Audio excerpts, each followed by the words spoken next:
నేపథ్యంలో దేశంలో ప్రధాన నగరాలకు హై అలర్ట్ ప్రకటించారు. ఇండియా గేట్ సహా అన్ని ప్రదేశాలను మూసేశారు. జమ్మూ కాశ్మీర్, రాజస్థాన్, పంజాబ్ లో భద్రత ముమ్మరం చేశారు. అటు తాజా పరిణామాలపై ప్రధాని నరేంద్ర మోదీ ఆరా తీశారు. ఆర్మీకి ఫ్రీ హ్యాండ్ ఇచ్చారు. మరోవైపు పాకిస్తాన్ ను భారత్ ఉక్కిరి బిక్కిరి చేస్తుంది. ఏకంగా 26 యుద్ధ నౌకలను రంగంలోకి దించింది. అటు భారత ముమ్మర దాడులతో పాకిస్తాన్ నగరాలు కకావికలంగా మారాయి. సర్గోదా, ఫైసలాబాద్ లోని రక్షణ వ్యవస్థలను భారత్ కూల్చేసింది. 3 పాక్ యుద్ధ విమానాలు, 8 క్షిపణులను భారత సైన్యం కూల్చేసింది. భారత దాడులతో అల్లాడిపోతున్న పాకిస్తాన్ ఉరి సెక్టార్లో జనావాసాల లక్ష్యంగా కాల్పులు కొనసాగిస్తుంది. ఒక పక్క ఇండియా ఆర్మీ విరుచుకుపడుతుంటే బలూచిస్తాన్ లిబరేషన్ ఆర్మీ పాక్ సైన్యంపై దాడులు ముమ్మరం చేసింది. క్వెట్టాను స్వాధీనం చేసుకున్నట్టు ప్రకటించింది. రైట్, ఇంకా ఇదే అంశానికి సంబంధించిన మరింత పూర్తి సమాచారం మా చీఫ్ న్యూస్ కోఆర్డినేటర్ రాధాకృష్ణ అందిస్తారు. రాధాకృష్ణ, అంటే ఇలాంటి టైంలో భారత్ ఎలాంటి జాగ్రత్తలు తీసుకోవాలి, ముఖ్యంగా ఎటువంటి నగరాల్లో ఏ నగరాల్లో హై అలర్ట్ ప్రకటించారు? ఎస్ సందీప్, మొత్తంగా కూడా ఈ రోజు రాత్రి 8 గంటల నుంచి కూడా భారత్ పాకిస్తాన్ సంబంధించినటువంటి 2 దేశాల మధ్య ఉన్నటువంటి పరిస్థితులు యుద్ధ వాతావరణంలో కీలక పరిణామాలు సంభవించాలని చెప్పవచ్చు. ఎప్పుడైతే పాకిస్తాన్ సంబంధించినటువంటి పాకిస్తాన్ నుంచి 8 గంటల తర్వాత రాత్రి 8 గంటల సమీపంలో భారత్ టార్గెట్ గా మిసైళ్ల ప్రయోగం చేసింది. సో అప్పటి నుంచి కూడా మొత్తంగా ఒక్కసారిగా వాతావరణం మారిపోయిందని చెప్పవచ్చు. తీవ్ర ఉద్రిక్త పరిస్థితులకు సంబంధించి ఆ పరిస్థితులు తలెత్తి అని చెప్పవచ్చు. ఎప్పుడైతే పాకిస్తాన్ భారత్ టార్గెట్ చేసుకుని మిజైళ్ల వర్షం కురిపించింది, ఏకదాటిగా ఏకకాలంలో దాదాపు 30 మిజైల్స్ భారత్ భూభాగం వైపు దాడికి పాల్పడింది. సో ఈ నేపథ్యంలో భారత్ కూడా అప్రమత్తమై వాటన్నిటిని కూడా పూర్తి స్థాయిలో నిర్వీర్యం చేసింది. సో పాకిస్తాన్ సంబంధించినటువంటి అటాక్ ను భారత్ తిప్పికొట్టింది. దీంతో ఒక పెద్ద ప్రమాదం తప్పిందని చెప్పవచ్చు. ముఖ్యంగా జమ్మూ కాశ్మీర్, అదేవిధంగా రాజస్థాన్ సంబంధించినటువంటి ఆ 2 పాకిస్తాన్ సరిహద్దు ప్రాంతాల్లో కూడా ఈ రోజు సాయంత్రం అంతా కూడా 8 తర్వాత కారు చీకట్లు అలుముకున్నాయి. బ్లాక్ అవుట్స్, పెద్ద ఎత్తున మిసైళ్ల వర్షము, అదే సందర్భంలో పేలుళ్లు, అదే దాంతో పాటు కాల్పుల వర్షం. సో మొత్తం గంట సేపు 8 నుంచి 9 గంటల మధ్యలో ఒక మొత్తం పాకిస్తాన్ నుంచి వచ్చినటువంటి అటాక్ ను కౌంటర్ చేయడంలో భారత్ సక్సెస్ అయింది. దాదాపుగా 30 మిజైల్స్ ను మొత్తం నిర్వీర్యం చేసింది. అలాగే జెట్ ఫైటర్లను 2 జెట్ ఫైటర్లు నేలగూల్చింది. సో మొత్తంగా ఒక బిగ్ సక్సెస్ సాధించింది. సో దీనికి అనుగుణంగానే భారత్ కూడా ఎప్పుడైతే పాకిస్తాన్ అటాక్ చేసిందో దాని కౌంటర్ అటాక్ తర్వాత దాంతో సీరియస్ అయినటువంటి భారత్ ఏకంగా పాకిస్తాన్ పై తీవ్ర స్థాయిలో విరుచుకుపడింది. ముఖ్యంగా పాకిస్తాన్ ప్రధాన పట్టణాలైనటువంటి కరాచీ, లాహోర్, ఇస్లామాబాద్, రావల్పిండి, సాయిల్కోట్ మొత్తంగా కూడా పూర్తి స్థాయిలో దాడులకు దిగిందని చెప్పవచ్చు. ఇందులో ప్రధానంగా చెప్పుకోవాల్సింది ఏదైతే కరాచీకి సంబంధించి కరాచీ పోర్టు పైన భారత్ దాడికి దిగింది. ఐఎన్ఎస్ విక్రాంత్ తో ఏకకాలంలో గుజరాత్ తీర ప్రాంతం నుంచి ఆ కరాచీ పోర్టు పైన దాడికి పాల్పడింది. దాదాపుగా 7 భారీ పేలుళ్లు జరిగాయి. ఈ పేలుల్లో దాదాపు 8కి సంబంధించినటువంటి పెద్ద నౌకలు కూడా ధ్వంసమైనట్టుగా తెలుస్తా ఉంది. కరాచీ పోర్టులో ఉన్నటువంటి నౌకలు మొత్తంగా బీభత్సంగా మారింది, భయానకంగా మారింది. ఒకసారి భారత్ కనుక ఐఎన్ఎస్ విక్రాంత్ వన్స్ ఒక్కసారి ఎంటర్ అయితే ఎలా ఉంటుందో దాని రుచి ఈ రోజు పాకిస్తాన్ చూస్తుందని చెప్పవచ్చు. మొత్తంగా కరాచీ పోర్టు కూడా పూర్తి స్థాయిలో ధ్వంసమైంది.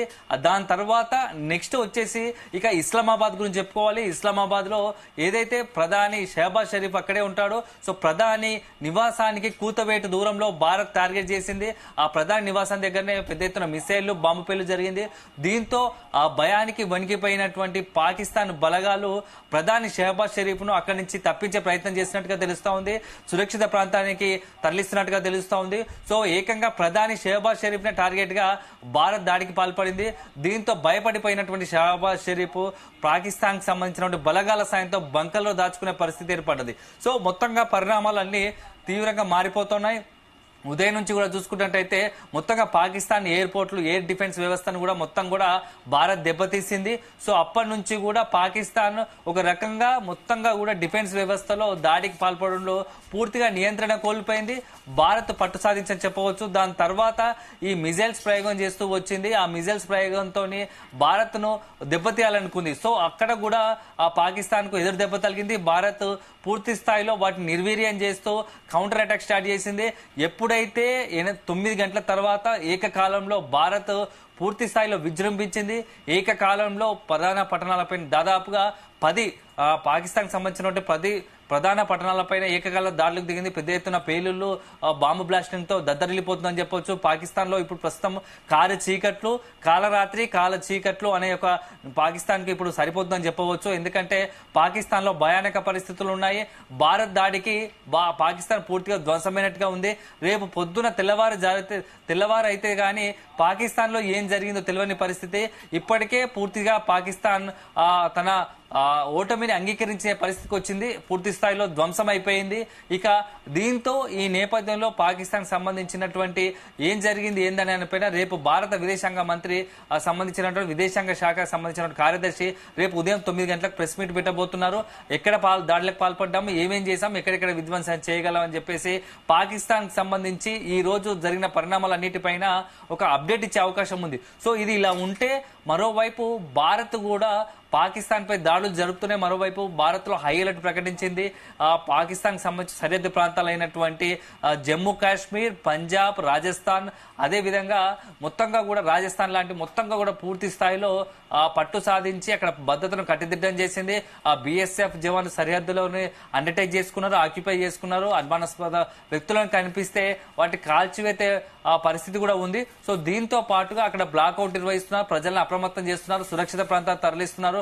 ఎందుకంటే సరిహద్దు ప్రాంతాలను టార్గెట్ చేస్తూ గత 2-3 రోజులుగా కూడా పాకిస్తాన్ కాల్పులు జరుపుతా ఉంది, మిజైళ్ల దాడి జరుపుతా ఉంది. సో అమాయకులు బలి కావద్దు అనే ఒక ఉద్దేశంతో కేంద్రం కూడా ఆ వైపుగా చర్యలు తీసుకుంటామని చెప్పవచ్చు. ముఖ్యంగా ఈ రోజు మొత్తంగా కూడా జమ్మూ కాశ్మీర్, రాజస్థాన్ సంబంధించినటువంటి కొన్ని ఇన్సిడెంట్లు సాయంత్రం తర్వాత జరిగిన పరిణామాలు మాత్రం ఆ స్థానికంగా ఉన్నటువంటి ప్రజలను తీవ్ర భయాందోళన గురి చేశాయి. ఈ నేపథ్యంలో వాళ్ళందరినీ కూడా సురక్షిత ప్రాంతాలకు తరలించినట్టుగా తెలుస్తోంది. ఆ సరిహద్దు ప్రాంతాల్లో హై అలర్ట్ ప్రకటించినట్టు తెలుస్తోంది. ప్రధాని నరేంద్ర మోడీతో పాటుగా కేంద్ర హోంశాఖ మంత్రి అమిత్ షా కూడా ఆ సరిహద్దు రాష్ట్రాలకు సంబంధించినటువంటి సీఎంలతోనూ అదేవిధంగా సిఎస్ డీజీపీలతో మరొకసారి ఈ రోజు మాట్లాడినట్టుగా తెలుస్తా ఉంది. పాకిస్తాన్ జరిపిన దాడిలో ఏదైనా ఇబ్బంది జరిగిందా, ఏమైనా ఆ ప్రజలకు పౌరులకు ఏదైనా ప్రాణ నష్టం జరిగిందా అని తెలుసుకునే ప్రయత్నం చేశారు. సో మొత్తంగా ఇప్పటికున్న సమాచారం ప్రకారం పాకిస్తాన్ చేసిన దాడుల్లో భారత పౌరులకు గానీ ఎలాంటి ప్రాణ నష్టం జరగలేదని ప్రాథమికంగా అందుతున్న సమాచారం. ఇదే సందర్భంలో మళ్ళీ ఇంకా మరింత అలర్ట్ గా ఉండాల్సిన అవసరం ఏర్పడ్డది, సమయం ఏర్పడ్డదని చెప్పేసి కూడా ఆ హోంశాఖ కొంత కీలక ఆదేశాలు జారీ చేసింది. సో ఇది ఇలా ఉంటే సరిహద్దు రాష్ట్రాలతో పాటుగా ఢిల్లీ అదేవిధంగా దేశవ్యాప్తంగా మొత్తం కేంద్ర హోంశాఖ హై అలర్ట్ ప్రకటించింది. ఎయిర్పోర్ట్లను పూర్తి స్థాయిలో రెస్ట్రిక్షన్స్, నిబంధనలు విధించింది. కేవలం ప్రయాణికులను మాత్రమే ఆ ఎయిర్పోర్ట్లోకి అనుమతించాలని కోరుకుని సందర్శకులు ఎట్టి పరిస్థితుల్లో అనుమతి నిరాకరించాలని చెప్పేసి ఒక స్పష్టమైన గైడ్ లైన్స్ విడుదల చేసింది. ఎందుకంటే అనుమానాస్పద వ్యక్తులు కావచ్చు, స్లీపర్ సెల్స్ కావచ్చు, ఇతరత్ర ఎవరైనా ఉంటే వచ్చే అవకాశం ఉంది. సో వాటి ముందు జాగ్రత్తగానే కట్టడి చేయాల్సిన అవసరం ఉంటుంది. కాబట్టి కేవలం ప్రయాణికులకు మాత్రమే ఎయిర్పోర్ట్లోకి అనుమతిస్తూ ఉన్నారు. సో మొత్తంగా దేశవ్యాప్తంగా అన్ని ఎయిర్పోర్ట్లో హై అలర్ట్ ప్రకటించారు. ఎయిర్పోర్ట్లో అదేవిధంగా నెక్స్ట్ వచ్చేసి ఎక్కడైతే మన పోర్ట్లు ఉన్నాయో అక్కడ తీర ప్రాంతాల్లో ఉన్న పోర్ట్లు కూడా భద్రతను కట్టుదిట్టం చేశారు. సో దీంతో పాటుగా ప్రధానంగా రద్దీగా ఉన్నటువంటి ప్రధాన రైల్వే స్టేషన్ టార్గెట్ గా కూడా ఆ భద్రతను కట్టుదిట్టం చేశారు. ఎప్పటికప్పుడు మినిట్ టు మినిట్ కేంద్ర హోంశాఖ అన్ని రాష్ట్రాలకు సంబంధించినటువంటి ఆ అంశాలను పరిగణలోకి తీసుకొని ఎప్పటికప్పుడు మినిట్ టు మినిట్ అప్డేట్స్ తెప్పించుకునే ప్రయత్నం చేస్తా ఉంది. సరిహద్దు రాష్ట్రాలకు సంబంధించి ఎక్కువ కాన్సన్ట్రేట్ చేసినట్టు తెలుస్తుంది. మరిన్ని భద్రతా బలగాలు, పారామిలిటరీ దళగాలను అక్కడికి పంపిస్తున్నట్టుగా తెలుస్తా ఉంది. ఎందుకంటే సాయంత్రం జరిగినటువంటి పరిణామాల నేపథ్యంలో మరింత సెక్యూరిటీని పెంచే పరిస్థితులు కనబడతా ఉన్నాయి. అదే సందర్భంలో దేశ రాజధాని ఢిల్లీలో కూడా మరింత భద్రతను కట్టుదిట్టం చేస్తున్నట్టు వాఘా సరిహద్దును మూసివేయడంతో పాటుగా మొత్తంగా అక్కడ జనాలకు సంబంధించినటువంటి గుమిగూడే ప్రయత్నాలు మొత్తంగా కూడా ఉంటే వాటి రిస్ట్రిక్షన్ చేస్తా ఉన్నారు. సో తీవ్రంగా మొత్తం అప్రమత్తమై దేశ ప్రధాని అదేవిధంగా రాష్ట్రపతి ఉండేటువంటి చోటు కాబట్టి ఉండవచ్చు, అదేవిధంగా పార్లమెంటు వంటి కీలకమైన భవనాలు ఉన్నటువంటి పరిస్థితి సందర్భంలో ఢిల్లీని కూడా హై సెక్యూరిటీ జోన్ లో కూడా నియమించారు. సో భద్రత మొత్తం కట్టుదిట్టం చేశారు. సో మొత్తంగా ఇప్పుడున్న పరిస్థితుల్లో మాత్రం ఒక దేశవ్యాప్తంగా ఒక హై అలర్ట్ ఉంది. సో ఈ హై అలర్ట్ నేపథ్యంలో దేశ ప్రజలు కూడా ఆ ప్రస్తుతం కేంద్ర హోంశాఖ ఇస్తున్న మార్గదర్శకాలు కావచ్చు, గైడ్ లైన్స్ ప్రకారం నడుచుకోవాలి. ఎందుకంటే తొందరపడి ఎలాంటి చర్యలు తీసుకున్నా అది వాళ్ళకే ఇబ్బంది కలుగుతా ఉంది. కాబట్టి సో కొంత జాగ్రత్తగా కేంద్ర హోంశాఖ ఇస్తున్నటువంటి గైడ్ లైన్స్ ప్రకారము నడుచుకోవాల్సిన పరిస్థితి ఏర్పడుతూ ఉంది. ఎలాంటి అంటే కొంత ఇప్పటికీ కూడా సరిహద్దు రాష్ట్రాలకు సంబంధించినటువంటి పాకిస్తాన్ సంబంధించిన సరిహద్దు రాష్ట్రాల్లో ఇప్పటికి కొంత ఇంకా కొంత ప్రజలు అక్కడ నిర్లక్ష్యం వహిస్తూ ఉన్నారు. సో దానికి సంబంధించి ఏదైనా మిజైల్ కావచ్చు, అక్కడ నుంచి కాల్పులు జరిగితే అనవసరంగా ప్రాణ నష్టం జరిగే అవకాశం ఉంది. కాబట్టి కొంత భద్రతను కట్టుదిట్టం చేస్తున్నట్టుగా తెలుస్తా ఉంది. సో మొత్తంగా ఈ రోజు చాలా కీలక పరిణామాలు సంభవించాయి. మొత్తంగా కూడా రానున్న ఒక 4-5 గంటల్లో రేపు తెల్లారి ఉదయం 8 తర్వాత పాకిస్తాన్ లో ఎంతటి విధ్వంసం జరిగింది, ఏం జరిగింది, ఆ భారత బలగాలు పాకిస్తాన్ ఎలా కట్టడి చేశాయి, అక్కడ తీవ్రవాద శిబిరాలు కావచ్చు, మొత్తంగా ఎట్లా భారత దాడుల్లో పాకిస్తాన్ సంబంధించినటువంటి ఏ సిటీలో ఎంత విధ్వంసం జరిగింది అనేది మాత్రం రేపు ఉదయం అయితే మాత్రం కానీ తెలియని పరిస్థితి. సో ఇప్పటికి కూడా పెద్ద ఎత్తున కాల్పులు, ఒకసారి బాంబులు మొత్తంగా కూడా దద్దరిల్లుతూ ఉందని చెప్పొచ్చు. పాకిస్తాన్ ప్రధాన నగరాలైనటువంటి లాహోర్, రావల్పిండి, ఇస్లామాబాద్, సాయిల్కోట్ సంబంధించి కరాచీ మొత్తంగా కూడా పూర్తి స్థాయిలో భారత బలగాలు పై చేయి సాధిస్తూ ఆ త్రివిధ దళాలు యాక్టివేట్ అయ్యాయి. గగనతల నుంచి దాడులు జరుగుతున్నాయి, భూభాగం నుంచి జరుగుతున్నాయి, అదేవిధంగా సముద్ర తీర ప్రాంతం నుంచి ఇట్లా ఏకకాలంలో పాకిస్తాన్ కట్టడి చేసే విధంగా అష్టదిగ్బంధనం చేసి భారత్ దాడులకు పాల్పడుతుందని చెప్పవచ్చు. అయితే ఈసారి భారత్ కాస్త వ్యూహాత్మకంగా ఏదైతే పాకిస్తాన్ కు ఆర్థిక శక్తిగా, ఆర్థిక వ్యవస్థగా పనిచేస్తున్నటువంటి వాటిని మూలాలు చేసుకుని, అదేవిధంగా సైనిక సంపత్తి కలిగినటువంటి మొత్తంగా కూడా వాటిని టార్గెట్ చేస్తూ దాడులు జరుగుతున్నాయి. రేపు ఉదయం కల్లా పూర్తి స్థాయిలో పాకిస్తాన్ కు సంబంధించినటువంటి మొత్తంగా కూడా ముఖ చిత్రం మారిపోతుందా భారత్ దాడులతో? ఎందుకంటే రీసెంట్ గా ఆపరేషన్ సింధూర్ తర్వాత ఛాయాచిత్ర గ్రహాలను చూస్తే ఆ దాడికి ముందు, దాడి తర్వాత పూర్తి స్థాయిలో ఎక్కడైతే భారత్ ఆపరేషన్ సింధూర్ తో దాడులకు పాల్పడిందో అక్కడ మొత్తంగా కూడా ఛాయాచిత్రాలను చూస్తే పూర్తి స్థాయిలో మారిపోయింది. సో ఇప్పుడు కూడా పాకిస్తాన్ సంబంధించినటువంటి ఈ రోజు దాడులతో రేపు పరిస్థితి ఎలా ఉంటుంది, ప్రపంచ పటంలో పాకిస్తాన్ పరిస్థితి ఏంది, అసలు పాకిస్తాన్ ఉంటుందా లేదా అనే సందేహాలు కలుగుతా ఉన్నాయి. ఎందుకంటే భారత్ ఒకసారి రంగంలోకి దిగుతుంది, ఎలా ఉంటుందో పరిస్థితి ఇప్పుడు పాకిస్తాన్కి అర్థమవుతోంది.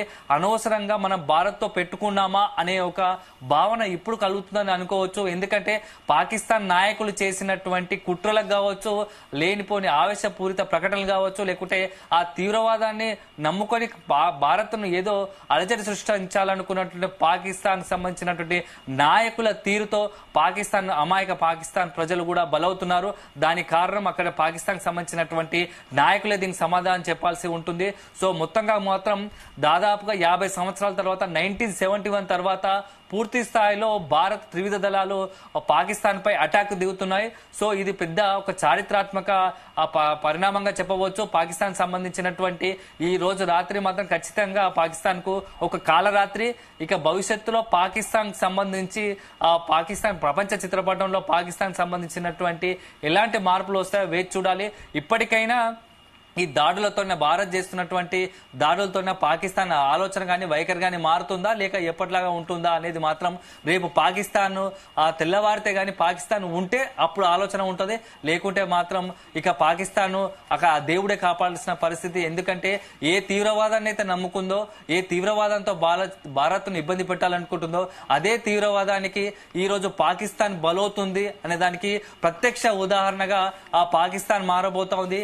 కేవలం జైషే మహమ్మద్ కావచ్చు, లష్కరే తోయిబా కావచ్చు, ఇట్లాంటి తీవ్రవాద సంస్థలు నమ్ముకొని జమ్మూ కాశ్మీర్ లో అదేవిధంగా భారత్ లో అలజడి సృష్టించాలనుకున్న పాకిస్తాన్ ఈ రోజు అదే బాంబులకు, అదే పేలుళ్లకు బలైపోతున్న పరిస్థితి కనబడతా ఉంది. దశాబ్దాల కాలంగా భారత్ లో ఎంతో దాడులు చేసి అంటే అమాయకులను ప్రాణాలను బలిగి ఉన్నటువంటి తీవ్రవాద మూకలకు అండగా నిలుస్తున్నటువంటి పాకిస్తాన్ ఈ రోజు అదే తీవ్రవాదుల కారణంగా బలైపోతోంది. ఎందుకంటే గతంలో కూడా పాకిస్తాన్ సంబంధించినటువంటి పరిస్థితుల నేపథ్యంలో పాకిస్తాన్ లో కూడా ఆల్-ఖైదా చీఫ్ లాడెన్ ను కూడా అమెరికా మట్టు పెట్టింది ఇక్కడే. సో ఇప్పుడు మనం అదే విధంగా మొన్న ఆపరేషన్ సింధూర్ తో తీవ్రవాద శిబిరాలను టార్గెట్ చేస్తే గమ్మున ఉండాల్సిన పాకిస్తాన్, ఆ తీవ్రవాదుల ఏరివేతకు సహకరించాల్సిన పాకిస్తాన్ వెన్నుదన్నుగా నిలుస్తూ తీవ్రవాదులను కాపాడే ప్రయత్నం చేసింది. సో ఆ తీవ్రవాదులను చేసే ప్రయత్నంలోనే భారత్ పై ఎదురుదాడికి దిగింది. సో దీంతో సహనం కోల్పోయి పూర్తి స్థాయిలో ఇన్ని రోజులు పాకిస్తాన్ చూసి చూడనట్టు వదిలేసినటువంటి భారత్ పాకిస్తాన్ పై రివర్స్ అటాక్ దిగింది. సో ఈ అటాక్ తో భారత్ సంబంధించినటువంటి కౌంటర్ అటాక్ తో పాకిస్తాన్ పూర్తిగా చేతులు ఎత్తేసిన పరిస్థితి, డిఫెన్స్ లో పడిపోయిన పరిస్థితి. ఇప్పుడు పూర్తిగా పాకిస్తానే లేకుండా పోయే పరిస్థితి ఏర్పడింది. సో దీనికి కారణం అక్కడ ఉన్నటువంటి నేతలు, అదే విధంగా అక్కడ ఉన్నటువంటి తీవ్రవాద సంస్థలే. సో ఇంత చేసి పాకిస్తాన్ సాధించింది ఏంటంటే ఎంతో మంది అమాయకులను ప్రాణాలను బలిగొనడము, అదే సందర్భంలో పాకిస్తాన్ సంబంధించిన సొంత పౌరులనే చంపుకునే పరిస్థితికి వచ్చింది. సో తీవ్రవాదాలు నమ్ముకుంటే ఏం జరుగుతుందో బలి కాబోవాల్సిన బలి కావాల్సి వస్తుందనే దానికి ఒక ప్రత్యక్ష సాక్ష్యంగా ఈ రోజు పాకిస్తాన్ నిలబడుతూ ఉంది. సో ప్రపంచ దేశాలకు తీవ్రవాదాన్ని పెంచి పోషించే వాళ్లకు ఇక పాకిస్తాన్ ఒక ఉదాహరణగా మారుతూ ఉంది. రాధాకృష్ణ, అంటే మొత్తం మీద పడుకున్న పాక్ని పక్కలోనే పాతేసింది భారత్. అంటే యుద్ధం ఇంకా కంటిన్యూ అవుతూనే ఉంది.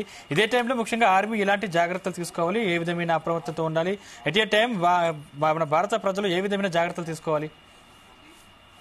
ఖచ్చితంగా సందీప్, ఇప్పటికైతే భారత్ సంబంధించిన కేంద్ర ప్రభుత్వము ఆ ప్రధాని నరేంద్ర మోడీ ఆధ్వర్యంలో, హోంశాఖ ఆధ్వర్యంలో వారం 10 రోజులుగా కూడా కీలకమైన ఆదేశాలు జారీ చేస్తూ వస్తుంది. అప్రమత్తంగా ఉండాలి. దాంట్లో భాగంగా నిన్న కూడా మనం చూసాము, మొత్తంగా కూడా దేశవ్యాప్తంగా మాక్ డ్రిల్ నిర్వహించారు. ఒకవేళ భారత్ పైన దాడులు జరిగితే, యుద్ధ విమానాల దాడులు జరిగితే ఎలాంటి పరిస్థితులు వస్తాయి, అప్పుడు ఎలా ఎదుర్కోవాలో కూడా అవగాహన కల్పించేందుకు మాక్ డ్రిల్ కూడా నిర్వహించారు. సో కేంద్రం చాలా స్పష్టంగా అందరి పౌరులకు తమ ప్రాణాలను కాపాడేందుకు ఒక రకమైన మార్గదర్శకాలు జారీ చేస్తూ ఉంది, అవగాహన కల్పిస్తూ ఉంది. సో ప్రజలు కూడా ఆ వైపుగా కేంద్రం ఏదైతే జారీ చేస్తున్న మార్గదర్శకాలు ఉన్నాయో వాటిని పాటించాల్సిన అవసరం ఉంది. అదే సందర్భంలో భద్రతను కట్టుదిట్టం చేస్తున్నారు. మొత్తంగా ఎయిర్పోర్ట్ల వద్ద కావచ్చు, మొత్తంగా కూడా ఎంటైర్ దేశవ్యాప్తంగా హై అలర్ట్ ప్రకటించారు. ఇప్పటికే అన్ని రాష్ట్ర ప్రభుత్వాలకు కేంద్ర హోంశాఖ నుంచి కూడా స్పష్టమైన ఆదేశాలు వచ్చాయి. ఎప్పటికప్పుడు అప్రమత్తంగా ఉండాలి, ఇంటెలిజెన్స్ వ్యవస్థను యాక్టివేట్ చేసుకోమని చెప్పారు. ఎక్కడైనా ఏదైనా అనుమానాస్పద వ్యక్తులు కావచ్చు, వస్తువులు కనిపించినా వాటిని కాస్త డీయాక్టివేట్ చేయడం కావచ్చు, వాటి పట్ల కొంత కాన్సన్ట్రేట్ దృష్టిని పెట్టాల్సిన అవసరం ఉందనేది ఇప్పటికే కేంద్ర హోంశాఖ గైడ్ లైన్స్ జారీ చేసింది. సో మొత్తంగా ఇప్పుడు ఉన్నటువంటి పరిస్థితుల్లో రాబోయే 2-3 రోజులు మాత్రము పాకిస్తాన్ సంబంధించి అదేవిధంగా భారత్ సంబంధించి అత్యంత కీలకంగా మారబోతున్నాయి. ఎందుకంటే రేపు పాకిస్తాన్ నుంచి ఈ రోజు జరిగిన తర్వాత పాకిస్తాన్ ఒకవేళ ఉంటే అక్కడ నుంచి ఏదైనా అటాక్ ఉండే అవకాశం ఉంటుందా, ఏం చేస్తుందో చూడాలి. ఇప్పటికీ కూడా ఎల్ఓసి వద్ద నుంచి కూడా పెద్ద ఎత్తున కాల్పుల వర్షం కురుస్తా ఉన్నట్టుంది. పాకిస్తాన్ నుంచి కొంత కాల్పులు భారత్ భూభాగంపై, భారత సైనికులపై కాల్పుల వర్షం కురిపిస్తున్నట్టుగా తెలుస్తోంది. సో దీన్ని ధీటుగా ఎదుర్కొంటుంది. సో మొత్తంగా మాత్రం ఒకవైపు భారత్ చేస్తున్న కౌంటర్ అటాక్ తో పాకిస్తాన్ చేతులెత్తేసిన పరిస్థితి కనబడుతోంది. దీనికి తోడు మనకు తాజాగా అందుతున్న సమాచారం ఏంటంటే పాకిస్తాన్ లో కూడా అక్కడ స్థానికంగా ఉన్నటువంటి పీటీఐ పార్టీ కార్యకర్తలు పెద్ద ఎత్తున ఇస్లామాబాద్ లో ఆందోళన దిగినట్టుగా తెలుస్తా ఉంది. ఇమ్రాన్ ఖాన్ కి సంబంధించినటువంటి మద్దతుదారులంతా కూడా పెద్ద ఎత్తున నిరసన కార్యక్రమాలు ర్యాలీ చేపడుతున్నట్టు తెలుస్తా ఉంది. ఇమ్రాన్ ఖాన్ వెంటనే విడుదల చేయాలని, ఇప్పుడు ఇమ్రాన్ ఖాన్ ఉంటే ఇలాంటి పరిస్థితి వచ్చేది కాదని చెప్పేసి అర్ధరాత్రి అయినా సరే ఆ పాకిస్తాన్ పీటీఐ ఆధ్వర్యంలో పెద్ద ఎత్తున నిరసనలు వ్యక్తమవుతున్నది తెలుస్తా ఉంది. సో మొత్తంగా కూడా ఎక్కడికక్కడ ఇస్లామాబాద్ కావచ్చు, లాహోర్ కావచ్చు, కరాచీ కావచ్చు, అదేవిధంగా రావల్పిండి కావచ్చు, ఇలా ఎక్కడ చూసుకున్నా మొత్తంగా కూడా బాంబుల వర్షం కురుస్తా ఉంది. భారత్ 1 గంట సేపు నాన్ స్టాప్ గా యుద్ధం జరిగితే పాకిస్తాన్ కంప్లీట్ గా తునాతునకలు అవడము, విధ్వంసం అవడం ఖాయం. పాకిస్తాన్ సంబంధించినటువంటి ఈ యొక్క రాత్రి మాత్రం గడిస్తే చాలా గొప్ప విషయం అని చెప్పుకోవచ్చు. రేపు తెల్లవారితే గానీ పాకిస్తాన్ పరిస్థితి ఏందో తెలియని పరిస్థితి. సో మొత్తంగా కూడా భారత బలగాలు, త్రివిధ దళాలు ఒక్కసారి ఎంటర్ అయితే ఎలా ఉంటుందో ఈ రోజు పాకిస్తాన్ భారత త్రివిధ దళాల రుచి చూసిందని చెప్పవచ్చు. మొత్తానికైతే భారత్ దెబ్బకు పాకిస్తాన్ కంప్లీట్ గా స్మాష్ అవుట్ అయినట్టుంది. మొత్తంగా బ్లాక్అవుట్ నిర్వహిస్తామని మనం అనుకుంటున్నాం. ఇప్పుడు పాకిస్తాన్ సంబంధించినట్టే భారత్ దాడులతో పాకిస్తాన్ కంప్లీట్ గా బ్లాక్అవుట్ అయిందని చెప్పవచ్చు. బ్లాక్అవుట్ తో పాటు మన భారత్ జరిపిన దాడులతో షేప్అవుట్ కూడా అయిపోయిందని చెప్పవచ్చు. ప్రపంచ చిత్రపటంలో పాకిస్తాన్ ఎలా ఉండబోతుందో రేపు మరి కొద్ది గంటల్లో, అంటే ఉదయం సూర్యుడు వస్తే గానీ తెలియని పరిస్థితి ఏర్పడింది. Sandeep, thank you Radhakrishna.